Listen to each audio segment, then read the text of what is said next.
Hello, hello, you beautiful people. It is I, Sega, back with a new YouTube video. I actually changed the topic on this one because I wanted to make a video. Oh yeah, new mic by the way. So let me know how I sound in the comments. If it sounds bad or if it sounds okay or if I still sound a bit weird. I'll try and tweak the sound settings. I say maybe in editing, like I know what I'm doing. But yeah, just let me know how the mic sounds. But let me take some water. I wanted to make a video about Steve's lows actually, but that's not what this one's gonna be about. But someone in my chat the other day asked a question about like timing and why it's so important and like how to delay your timing. So I think I'm gonna make a video surrounding that, which is gonna be this one because this is something that I can explain in about 5 minutes. So this won't even be a long one. It's easily digestible and that it will take your game to just the next level if you start delaying your timing, changing your timing, and more importantly, everyone wants to know how to delay your timing. So yeah, I'm just gonna be giving you a couple examples and explaining why it's so important to add to your arsenal. Typically, you would do this with a counter hit character. That's where you really get a bang for your buck. So someone like Brian, someone like I say Steve, but not really. But yeah, someone like Steve could always get value of timing as long as he has strings at back one in his kit because obviously 13 frame counter hit launcher, right?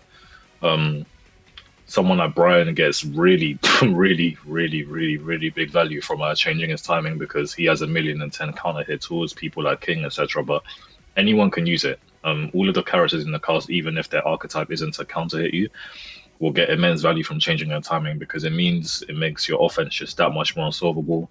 You become 1,000,000% harder to deal with, and it's something that doesn't really require much effort, just a tiny bit of conscious thought to do, and everyone can add to their arsenal and see immense gains straight away. So yeah, let's get into the meat and potatoes. So like I said before, it makes your offense that much more unsolvable. And if anything, I'll just give you an example. So Ty Tekken made a really good video in Tekken 7 about this, yeah. So I'm just gonna repeat what you said, but and simplify it. So basically, imagine you have two types of players, yeah. You have player one, let me say Devil Jin to Blockle. Oh, he's already there. So you have player one who does everything on immediate timing, and then player two who doesn't. So let me give you an example of what player one looks like, right? So player one, when he attacks, does stuff like this.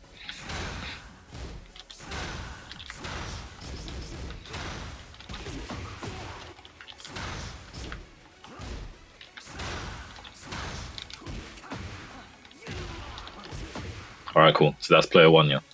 And then let's say we take player two now, whose offense looks like this.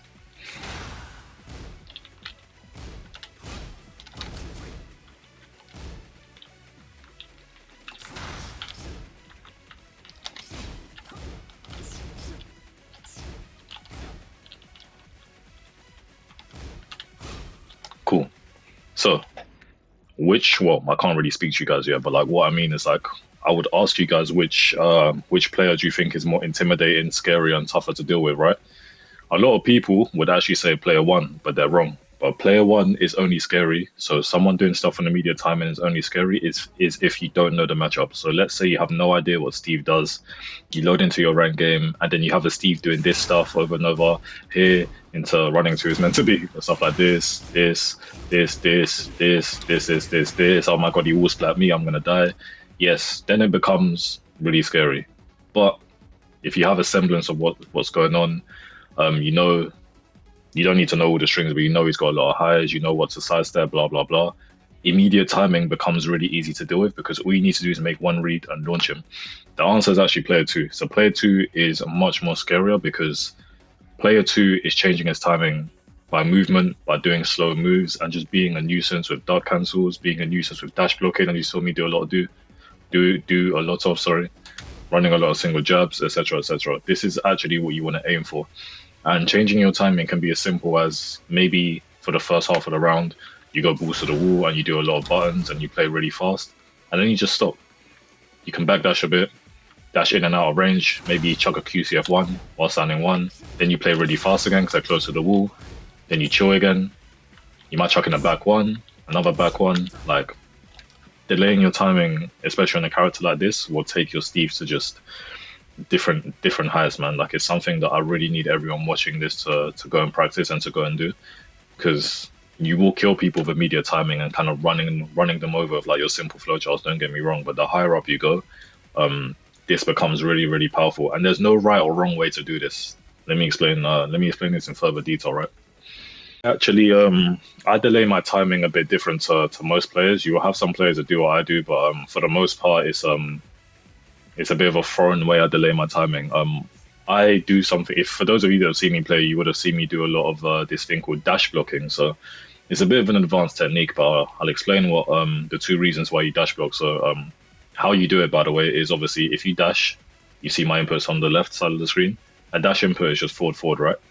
Steve even started running because of a Tekken 8 that made it easier to run, but a dash input is just forward. And then the block comes from the back input, as you can see, so forward, back, just to stop the dash. And you have one dash block. So if you chain this consecutively, it looks like this. And this is used for two things. So first of all, it's used to realign of your opponent. So if I just, what's that, Devil Jin sidewalk left? Yeah, cool. So if I was fighting this Devil Jin in game and I threw a jab and then tried to down forward one, you would see that I would basically die. Whoops, if I do jab into down forward one, sorry. There you go. He gets behind me and then he can get a launch. If I do jab into QCF1 or something, down forward one into QCF1, whatever. If I'm trying to run my offense, yeah, 1-2-1 actually tracks is really good. But if I'm trying to run my offense on immediate timing, I get cooked. However, if I employ a dash block, it will help me realign with him. And then I can throw my button, right, as you can see. As he steps my up forward 2. But yeah, point being, down forward 2 will then hit him. QCF1 hits him, which he was sidestepping. Everything will now land, yeah, because you're realigning with him with the dash block. So that's the first usage of it. But obviously, we're here talking about delayed timing. So let me explain why it's good for delayed timing. So a common Steve flowchart that everyone does is running 2. That's not running 2. Running 2, QCF1. Cash money flowchart. I advise everyone to still do it. It's still really good. Don't spam it, but it's still use it in your matches. It's still great, especially into heavy dig jubbers or people that just like to mash on -6. It's still good, but I want everyone to experiment with delaying their timing on their plus frames with maybe like a dash block or just even a singular or double dash block, whatever, because this will make you so much harder to deal with on offense. So for example, instead of doing this into this, do this, man. You have your running 2. That was just one dash block into Stomp, for example, or running 2, one dash block, then you rip the QCF1. Running 2, you might try 2 into a grab, running 2, 3 into 1-2-1 series, and you go into peekaboo, whatever. You can really get creative with how you delay your timing with your movement. But stuff like this, right? Like you can even do it raw. So let's say you're backdashing, you're in the neutral, and you want to approach. I approach with dash blocks because it's a bit safer. But you want to approach, you can just start off your offense with something like this. It's literally similar to Mishima wave dashing at you. Or if you want to do the duck cancels on Steve, it achieves the same thing. Your opponent sees you're close and you're approaching them, and they're just anticipating when the next hit's going to come. And then if you can get the timing down and you rip that back one, oh my god, you'll see immense improvements. But for the most part, everyone watching this, just try it behind your running 2 because you're +6. If you notice every time you're running 2, however, and your opponent just mashes something straight away, then you don't need to delay your timing. If I do running 2 in Devil Jin jabs, I know that my QCF1 or anything 16 frames or slow will beat him, right? So then you can just do something on immediate timing. So let's say Devil Jin,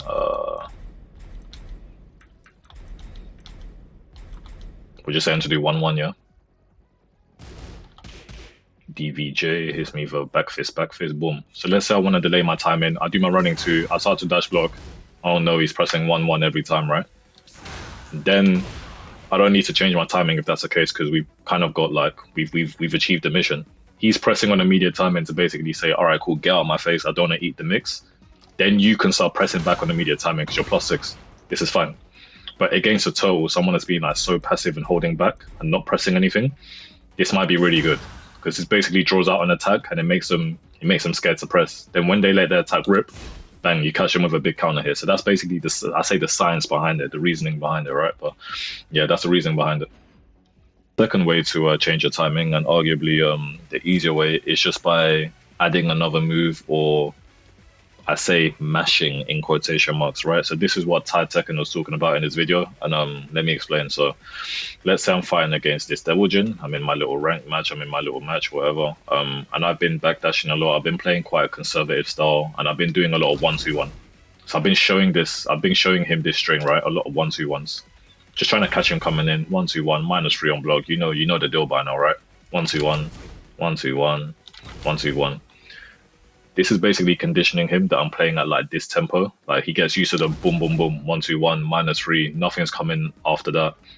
And then eventually, if I want to switch out my timing and be different, I have options. So if I let the full string rip, yeah, that is still an example of you changing your timing. Every character in the game has a string where they can delay it, or a string where they finish it early and then let the final hit go. Stuff like that. Everyone in this game has a string like that. But that is changing your timing, where you show them the first 3 hits or the first 2 hits, and the next thing you know, you rip the full thing because your opponent's not expecting you to do the last thing because of your timing and because of what you pressed, right? That's an example. So another example with Steve will be doing a slower move. So let's say I'm playing a match again and I'm doing a lot of dash blocking into back 1. For example, maybe it's 2 dashes into back 1, dash, dash, back 1, dash, dash, back 1, and he's getting used to this, right? So let's say I do 2 dashes in my face and my opponent hard ducks now, thinking, all right, cool, the back 1's coming. I rip flicker 2, 18 frame move. In between that, he would either duck or he would try and dig jab or something, or press a slow button to try and launch what would be my back 1. But the flicker 2 would clap him and it would launch him, basically. This is an example as well. So using a slow move isn't actually that bad sometimes if you've conditioned your opponent that you're going to play on this timing of 2 dashes, right? But yeah, this will also catch him. And it's fantastic for changing your timing because, again, if you get them used to these quick buttons on immediate timing like this, you play really fast and compact, you're doing dashes in and out, QCF1, 1-2-1, 2-1, oh, I'm playing really quick, look at me, I got crispy movement, then you dash in his face, flicker 2. Yeah, it's sick for just changing your tempo. So give those a try and let me know how you get on. But yeah, like, this is really, really, really good to add to your arsenal. You will see that like you will become just so much harder to deal with, and people online will resort to just doing this. You can get people so scared to the point where they don't want to press anything and they will hold back and they will not attack until you let a move go. This is very ideal for you, by the way. If you have someone in this situation, this is sick because they're basically saying run your offense for free. If they're not going to threaten anything, you can start mixing in like single stomp, double stomp. You can do stomp out, line hard cancel, dash block. You can fish for the running 2s, your +6. Let me set him to block all. If he wants to hold all the blocks, you can do stuff like empty spin, +17, couple dash blocks. Here, oh, you're still not going to press, stomp. Let me annoy you. Oh, you're still not going to press, stomp again. Let me annoy you. Oh, what, you think I'm going low? QCF1, like, yeah. It becomes really fucking annoying to deal with. And then the one time he does press, bang, back 1, bang, flicker 2. Or well, on paper, let's hope you can delay your timing. But yeah, that's all I have to say regarding this, man. Like I said, watch a really good Steve and then see how he does it. But you will see that most of them will delay their timing to a degree. You can even do it on the defensive. So let's say I've been running my offense a lot and he's expecting me to continue pressure. You can do something like single jab, down 1, backdash. And then you just stop. And then you go back in, then you stop again. So this is like faking them out and changing your timing. And then boom, next time you go in, you rip the back 1. It doesn't have to be always a forward movement. You can still kind of do a defensive movement. You block my QCF1 while standing 1 to check. All right, cool, we're going to go back, forward, forward, back, forward, back. Running 2 now. Now I'm back in, now I'm back in, now I'm back in. All right, cool, I'm out again. All right, I'm back in. All right, I'm out again. Fuck it, I'm done. All right, I will trust 2. All right, I'm out again, cool. I'm back in, I'm back in. I'm out, I'm out, I'm out. You see what I'm saying? It's up to you. Like, there's no rules of Tekken. You don't have to just go in and go in and go in and go in. You can say, cool, let me backdash a bit, let me chill, let me play some defense. All right, fuck it, I'm going in now, back 1. Maybe quick flicker 2. All right, cool, he blocked it. Flicker 2 again, he blocked it. Tip range, he blocked it 3 times in a row, cool. Now we're going to chill. Dash block, all right, get him scared. But yeah, I could go on and on about this concept, but yeah, it would take your offense to the next level. So yeah, give this a try. Let me know how it goes if you implement it into your game. And I hope I was able to share something with you today.